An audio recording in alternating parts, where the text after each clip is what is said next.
Welcome to WCSO Morning News.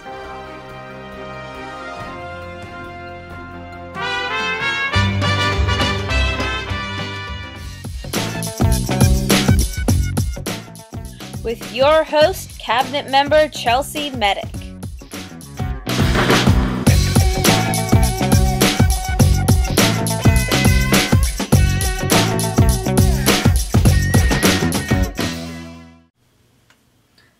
Good morning, Orchestra.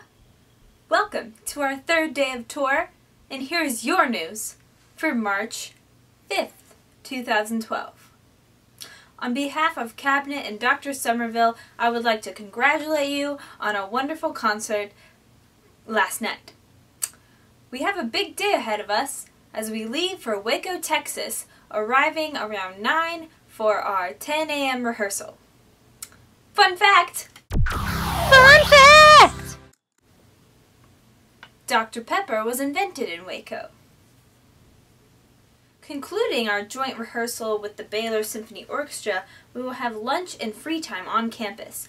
There will be a time to take optional classes or lessons concluding our second rehearsal, and then we will leave for the hotel and dinner. Our concert at Baylor University will then take place that evening. Our weather for the day is looking good, sunny. Anyway, it can't be worse than Chicago. That's really all I have for this morning, so I'm Chelsea Medic, and until next time, stay classy, Wheaton College. There's a lot that goes into choosing repertoire because, first of all, I knew this was a Beethoven year because we didn't do Beethoven last year, and we do Beethoven at least every 2 years, a symphony, because it's so important for an orchestra to play Beethoven. And our orchestra has fairly recently played the sixth. Before that we played the third, although I don't think any of our current players have played the third. We don't have a chorus and soloist to take along for the ninth, so that's out.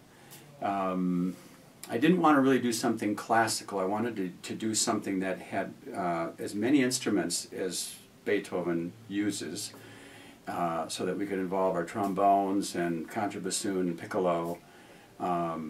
So, of course, I came up with the fifth. And that's such a wonderful symphony, too, because it's a real, people know it and they love it. They look forward to it.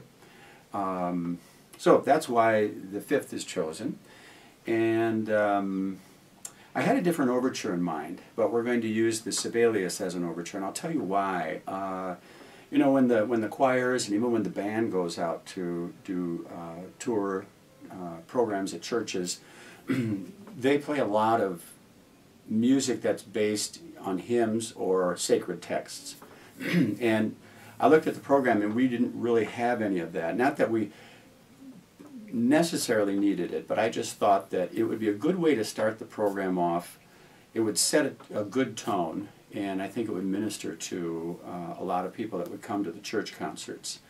So that's why I chose Finlandia. The Glazunov, Dr. Joyner and I chose together last summer. We were thinking of a number of options.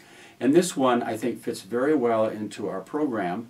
And also, I think it's a wonderful challenge for our orchestra because we don't have really too many other things this year that are quite like it, that call for lots of rubato, lots of give and take between the soloists. So I think we're going to really grow on this piece, and I think it's a wonderful vehicle for Dr. Joyner too, for his gifts.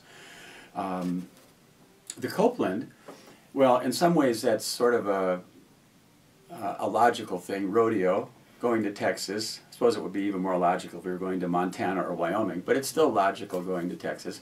And I wanted to do something American. Wanted to do something that would also be a challenge to our two very talented student conductors, Ethan and David. And they're doing a wonderful job, and it's also a challenge to the orchestra. I mean, there are some really meaty parts in there. So that's kind of how the repertoire was chosen. And on the one hand, I kind of feel that, I know that many of our students probably have played 1, 2, 3, or all 4 of these pieces at one time or another. But my hope is that we would really take them to a new level and get deeper and deeper into them and really grow in our musicianship. And I think this repertoire can do that. In the past, tours in the past, we usually would take either 2 programs along with us or at least 2 major works along with us. We really couldn't do that this year because when we did that, we would take music that we would have performed in the fall, one of our fall concerts. And because of the greater number of turnover this year that we've ever had, you know, at the semester, it wasn't just a matter of kind of taking it out again and dusting it off and getting it ready for tour. Many people would have had to learn completely new parts, so we would have had to spend a lot of rehearsal time on it. So we're not doing the 2 programs, but I am glad that we were able to at least play the Dvorak again, you know, at Northwestern and really take that to a new level. So that's kind of how the repertoire came about.